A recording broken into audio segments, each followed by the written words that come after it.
বেশি, টাকায় বেশি, পয়সায় বেশি, গাড়ি ঘোড়া বেশি। মুসলমান সারা দুনিয়ার 70% সম্পদের মালিক বর্তমানে। তারপরও এই দুরবস্থা কেন? একের পর এক দেশ মাটিতে মিশতেছে কেন? আমার তো যোগ বিয়োগ মিলে না।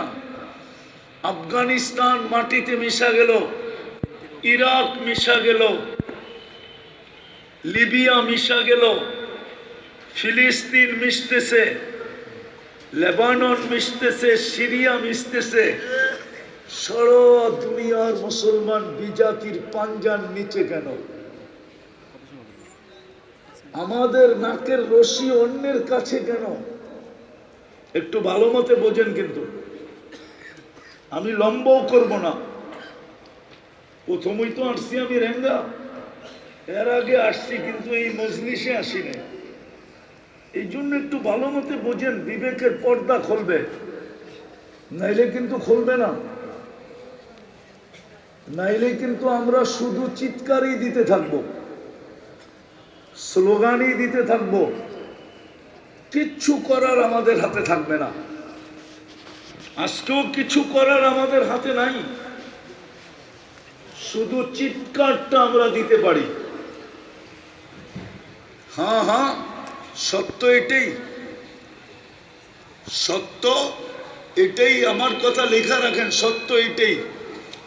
আপনি ভাবতেছেন বাংলাদেশ স্বাধীন হয়েছে, আমিও বলি স্বাধীন হয়েছে, কিন্তু ওলামাদের জন্য হয় নাই। ওলামাদের জন্য হয় নাই। আজ বোঝা যাবে না, কালকে বোঝা যাবে, কালকে বোঝা যাবে, আজকে বোঝা যাইতেছে না। শুধু আমি ইঙ্গিত দিলাম, কালকে বোঝা যাবে, আজকে বোঝা যাইতেছে না। আজকে মনে করতেছি সবকিছু আমাদের হাতে চলে আসছে। নো, এটা ভাবলে ভুল ধারণা হবে। যাক, আমি বাংলাদেশ নিয়ে বুঝাইতে চাইতেছি না, পুরা উম্মত নিয়ে বুঝাইতে চাইতেছি যে মুসলমানের এই দুরবস্থা কেন, বিশেষ করে উম্মতে মুহাম্মদীর দুরবস্থা কেন। সব অঙ্গীকার তো আমাদের সাথে ছিল। আজকে চাইলে চোখ উঠায় তাকাইলে দেখা যায় কোনো অঙ্গীকার পুরা হইতেছে না, কিন্তু আল্লাহর সব অঙ্গীকার তো এই উম্মতের সাথে ছিল। উঠান কোরআন, উঠান কিতাব, আল্লাহর সমস্ত অঙ্গীকার উম্মতে মুহাম্মদীর সাথে ছিল, মুহাম্মদুর রাসূলুল্লাহর উম্মতের সাথে ছিল। অভিযোগ করলে আল্লাহর কাছে অভিযোগ করা যায়। যদি আমি করি, আল্লাহকে যদি জিজ্ঞাসা করি, আল্লাহ আমাদের পরে তো উম্মত নাই, আমাদের নবীর পরে তো নবী নাই, আছে নাকি? নাইলে আপনারা স্লোগান দেন কেন, নবীর পরে নবী নাই, সংসদে আইন চাই। আমাদের রসুলের পরে তো কোনো রসুল নাই। আল্লাহ তো বলে লিল্লাহি জুনুদুস সামাওয়াতি ওয়াল আরদ, আকাশ জমিনের সমস্ত সৃষ্টি আল্লাহর সৈনিকের অন্তর্ভুক্ত। তাইলে আল্লাহ সৈনিক ব্যবহার করেন না তো করেন না কেন? আজকে শত না 200-400 বৎসর ধরে দেখতেছি, এর চেয়েও লম্বা সময় ধরে দেখতেছি কোন সৈনিক আল্লাহ ব্যবহার করতেছেন না। যদি সৈনিক ব্যবহারই করত, তাহলে আফগানিস্তান মাটিতে মিশলো কি করে? ইরাকের মতো জায়গা মাটিতে মিশলো কি করে? যেইখানে কয়েকজন নবী শায়িত আছেন, কয়েকজন নবীর কবর তো ইরাকে আছে। ইতিহাস উঠান, দেখেন কয়জন নবীর কবর ইরাকে। যেইখানে শেরে খোদা আলী শুয়ে আছে রাদিয়াল্লাহু তাআলা আনহু, যেইখানে নবীর কলিজার টুকরা হুসাইন শুয়ে আছে, ওটা মাটির সাথে মিশলো কি করে? যেইখানে পীরানে পীর আব্দুল কাদের জিলানী শুয়ে আছে, যেইখানে আমাদের ইমামে আজম আবু হানিফা রহমতুল্লাহ আলাইহি শুয়ে আছে, যেখানে শত সাহাবা শুয়ে আছে ওটা মাটিতে মিশলো কি করে? ফেরেশতা তো কেউ নামতে দেখলো না, সব তো মাটির সাথে মিশে গেল। বলবেন এখনো তো আছে, আছে তো কি আছে, এটাকে থাকা বলে না, যায় দেখা আসেন আপনি কি আছে। লিবিয়া কি করে মাটিতে মিশলো? তমিমে দারি রাদিয়াল্লাহু তাআলা আনহু তো লিবিয়ায় শুয়ে আছে, আমি তো চোখে দেখে আসলাম। দাঁড়ায় তো বললাম, তমিম তোমাকে একটা সেলুট দেই, হাত দুইটা দিয়া গেলে বড় ভালো হইতো, আমাদের ফায়ার সার্ভিসের প্রয়োজন হইতো না। যার হাতের ভিতরে এই জাদু ছিল, অগ্নিগিরিকে ইশারা করলে পিছে যেতে বাধ্য হইতো। কিতাবে তো এটাই লেখা। এরকম আরো অনেক সাহাবী শুয়ে আছে ওইখানে, ওটা মাটির সাথে মিশলো কি করে? সব বাদেই দেন, ফিলিস্তিন আমি তো 14 বছর আগে চোখে দেখে আসলাম। ফিলিস্তিন সালাম শুয়ে আছেন, ওয়াদিয়ে খলিল তো ফিলিস্তিনে, ওয়াদিয়ে মুসাও তো ফিলিস্তিনে, পসিবে আহমার যেটা যেখানে আল্লাহ রসুল বুখারিতে বলছেন ওটা তো ফিলিস্তিনের ভিতরে, আমি তো চোখে দেখে আসলাম। একদিকে মুসা, একদিকে কালিম, একদিকে খলিল, দুজনেই তো ফিলিস্তিনে শুয়ে আছেন। বোম ফাটে তো ফাটে কি করে? 70 জন নবীদের কবর চিহ্নিত আছে ফিলিস্তিনে, 70 জন নবীর কবর চিহ্নিত করা, চিহ্ন দেওয়া,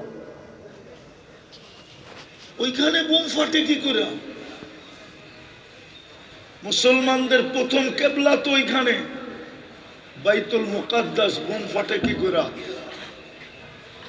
আল্লাহর প্রথম ঘর, আল্লাহর ঘরেই যদি বোম ফাটে তাইলে কি সত্য এটাই হয়ে গেল যে আল্লাহ দুর্বল? বয়স বেড়ে গেছে মনে হয়, ঠিক না? হ্যাঁ, তাইলে কেন বোম ফাটে ওইখানে? মেরাজের রাত্রে যদি দেখি তাইলে সশরীরে 1.25 লক্ষ নবী, 313 জন রসুল সশরীরে যেখানে সম্মেলন চলতেছে, মুহাম্মদুর রাসূলুল্লাহ সাল্লাল্লাহু আলাইহি ওয়াসাল্লাম যিনি ইমামতি করতেছেন, যিনাকে বিদায় দেওয়ার জন্য 1.25 লক্ষ নবী উপস্থিত, যে আজকে আল্লাহর সাথে আপনার দিদার হবে, আমরা আপনাকে স্বাগত জানানোর জন্য আসছি, বিদায় দেওয়ার জন্য আসছি।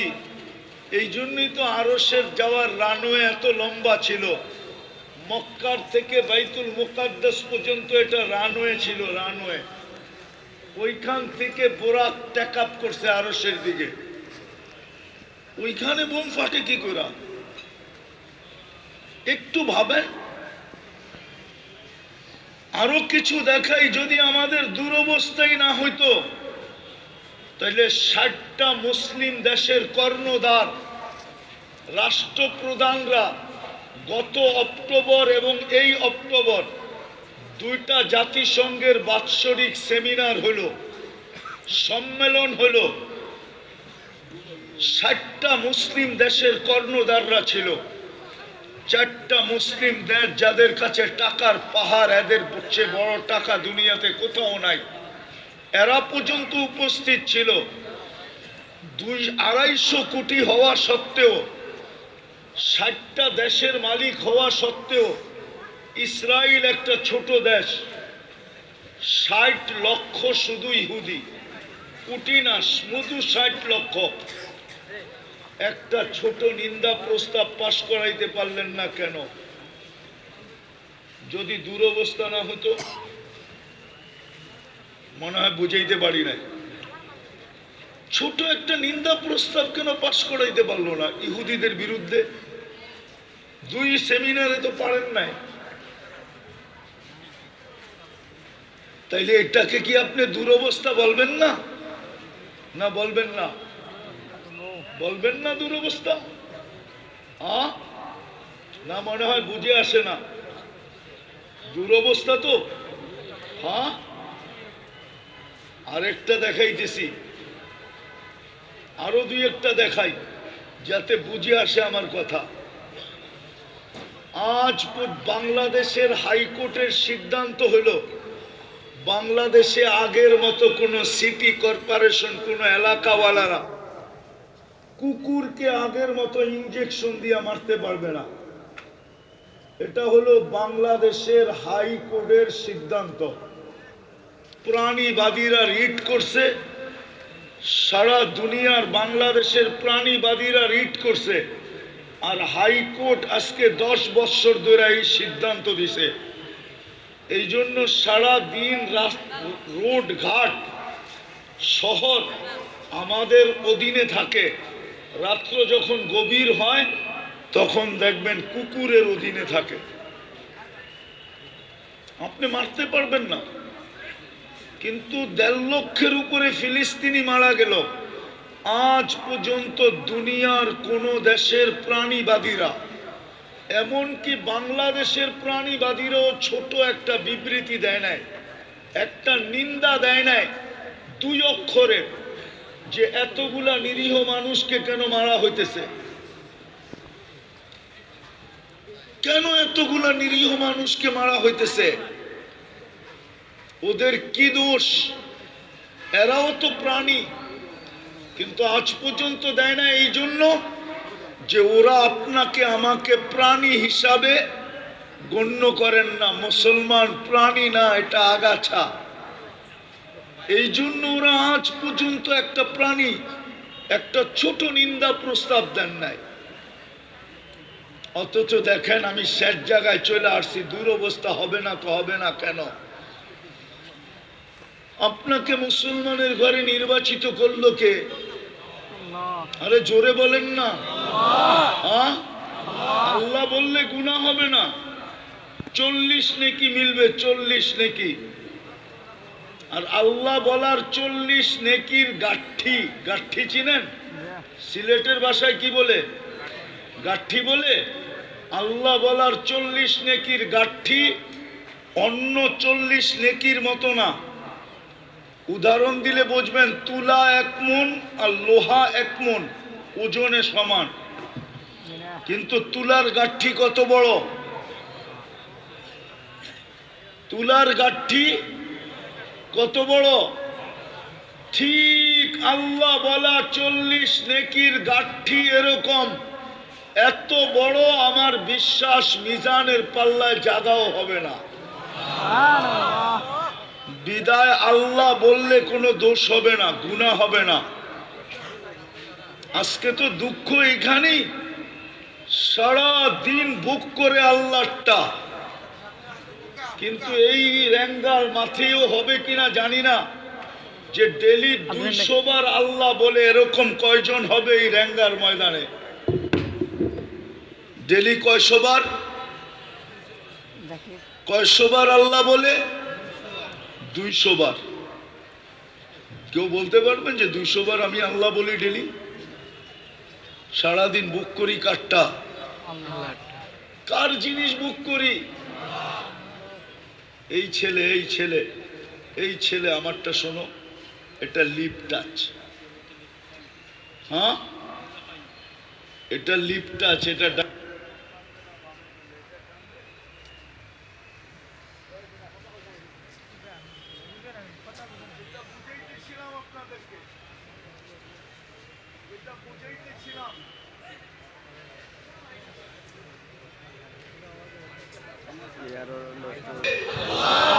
বলেন আমাদের ভিতরে ইসলামের ছাপ কতটুকু?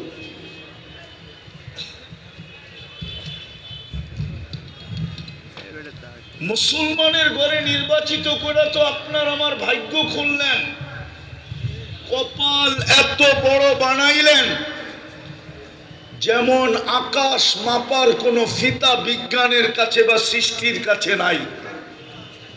মাইপা বইলা দিতে পারবে না যে আকাশ কতটুকু লম্বা, কতটুকু পাশ। আপনাকে যে মুসলমান বানায়া ভাগ্য খুললেন, এই ভাগ্য তো কেউ মাইপা বইলা দিতে পারবে না কতটুকু লম্বা, কতটুকু পাশ। কিন্তু আপনার আমার ভিতরে ইসলামের ছাপ কতটুকু বলেন? ইসলামের ছাপই যদি থাকতো তাহলে আমাদের যুবকরা নেটে দেখা চুল কাটতো কেন জিজ্ঞাসা করেন? ওরা তো চুলের ডিজাইন চয়েস করে নেটের থেকে। ইসলাম কি চুল কাটার কোনো ডিজাইন দেয় নাই? যদি না দিয়া থাকতো তাহলে কোরআনে এই কথা কেন আসতো? মুহাল্লিকিনা রুউসাকুম ওয়া মুকাসসিরিন। আমাদের যুবক সমাজ নেটের থেকে কেন চুলের ডিজাইন নিত? 50 টাকার চুল এই রেঙ্গা বাজারেও 400 থেকে 500 হাজার টাকা দিয়ে যুবক কাটে। জিজ্ঞাসা করেন। যদি ইসলামের ছাপই থাকতো তাইলে এই এলাকার যুবক যুবতীরা 14 তারিখে মাতাল কেন হতো? জিজ্ঞাসা করেন, মাতাল হয় কি হয় না? হয় না? শুধু ফুল দেয়, হোটেলে বসায় খাওয়ায়, বাড়ির জন্য পছন্দের পার্সেল পর্যন্ত দিয়া দেয়। যে হবু শ্বশুর কি পছন্দ করে, শাশুড়ি কি পছন্দ করে, ছোট ভাই বোন কি পছন্দ করে, যদি ওদের জানা থাকতো যে কলিজা বুনা করে দিলেও আমি বেঁচে যাব, তাহলে আমার বিশ্বাস এই সমস্ত যুবকরা কলিজা পর্যন্ত বাহির করে বুনা করে হাতে দিয়া দিত। তারপরে বলতো, তারপরেও তুই আমাকে একটু লেখা দে I.U। যদি ইসলামের ছাপ থাকতো, চিল্লানের জন্য না, যদি ইসলামের ছাপ থাকতো তাহলে মুসলিম যুবক যুবতী কেন 14 তারিখ উদযাপন করত? শুধু তো আমার দেশে না, সারা দুনিয়ার মুসলিম দেশে, আরব ভূখণ্ডে তো আমাদের চেয়ে বেশি। কেন উদযাপিত হতো 14 তারিখ?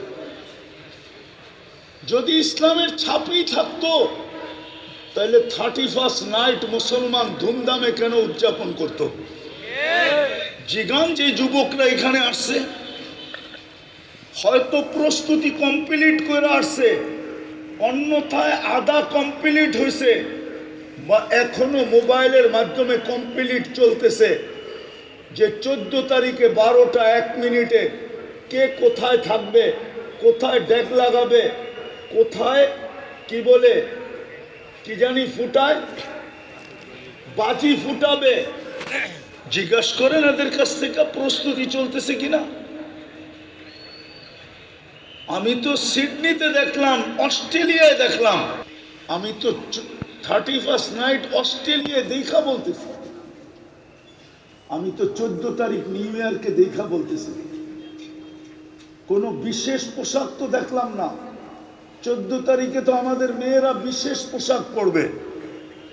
ভালোবাসার ডের পোশাক বাজারে এখনই বিক্রি হইতেছে না? বিক্রি হাত উঠায় বলো যে আমি আজ পর্যন্ত 99 নামের অর্থ দেখছি। একজনও তো সাধারণ মানুষ 99 নামের অর্থ দেখে নাই। তাই না? আপনি আল্লাহ চিনবেন কোত্থেকা? 99টা তো আল্লাহর পরিচয়, পদবী, যে আল্লাহ কে। পোশাক যেরকম মানুষকে চিনায় দেয় যে উনি পুলিশ, পোশাক যেমন মানুষকে চিনায় দেয় উনি বিজেপি, পোশাক যেমন মানুষকে চিনায় দেয় উনি সেনাবাহিনী, স্টার যেরকম মানুষকে চিনায় দেয় যে ওর পদবী কি। আল্লাহ তো নিজের পরিচয় দিয়েছিলেন 99 নাম দিয়া, কিন্তু আজ পর্যন্ত তো কেউ দেখে নাই, শুধু তর্জমাও দেখে নাই, তর্জমা। অথচ গ্রান্টি তো ছিল মান আহসাহা দাখালাল জান্নাহ, যে মুখস্থ করবে জান্নাতে চলে যাবে। তর্জমাও তো দেখি না, তো আল্লাহ চিনবেন কোত্থেকা? এই জন্যই তো রাগ হয়েন না। দুরবস্থার কারণ দেখাইতেছি আমি, কারণ এই জন্যই দুরবস্থা। 313 সময় এই দুরবস্থা ছিল না, আর কারণ ছিল না, তো দুরবস্থা থাকবে তো থাকবে কোত্থেকা? ওই কিলা আমার চোখে দেখা আছে, যেটা খালেদ রাদিয়াল্লাহু তাআলা আনহু একা স্বাধীন করতেন। আমি পুরাটা পায়ে হাইটা দেখতে পারি না, রেঙ্গার মানুষ, আমাকে গাড়ি ব্যবহার করতে হয়েছিল। আমি ভাবতে পারি না এত বড় দুর্গ একা স্বাধীন করলেন কি করে। আমি 2008-এ দেখে আসছি ওই দুর্গ, ওই কিলা যেটা একা স্বাধীন করছেন। একা কি করে করলেন একা স্বাধীন? ওই ময়দান আমার দেখা আছে, 60,000-এর বিরুদ্ধে 60 জনে জিতা গেছেন। আমি চোখে দেখে বলতেছি, আমার কাছে কিতাবি এলেম তেমন নাই, চোখে দেখা আছে। 60 জনে 60,000-কে কি করে হারাইলেন? খালেদ রাদিয়াল্লাহু তাআলা আনহুর তো চিৎকারই ছিল, মাইয়া রব্বি লাইসা মাহুম রব্বা, আমার সাথে আল্লাহ আছে, এদের সাথে আল্লাহ নাই। আনা হাই ওয়া কুল্লুহুম মাইয়িতুন, আমি জিন্দা, সামনের গুলা সব মুর্দা। কুঠি হইল লড়তে আমার কোনো দ্বিধা নাই, কুঠি হইল আমার লড়তে কোনো দ্বিধা নাই। আজকে তো 250 কোটি।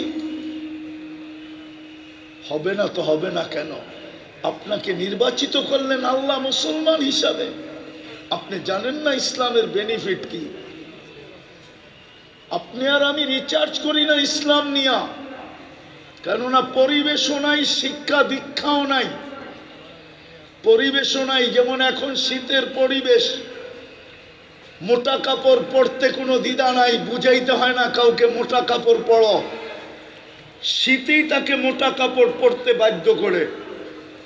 পরিবেশ তো নাই, দ্বিতীয় শিক্ষাও নাই, দীক্ষাও নাই, যার কারণে আমি তো ইংল্যান্ড যে আশ্চর্য হয়ে গেছি।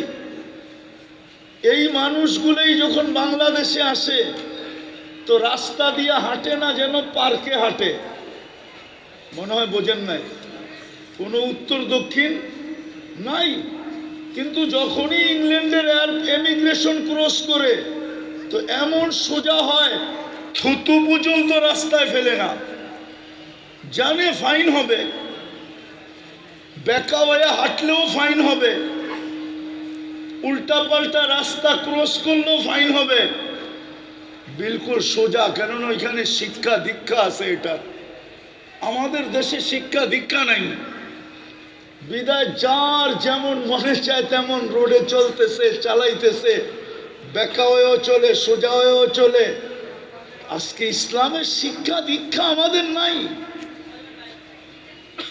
তা আমি শেষ জায়গায় চলে আসছি মুসলমান হিসাবে নির্বাচিত, স্বয়ং কার পক্ষ থেকে? কিন্তু ইসলামের ছাপ কতটুকু?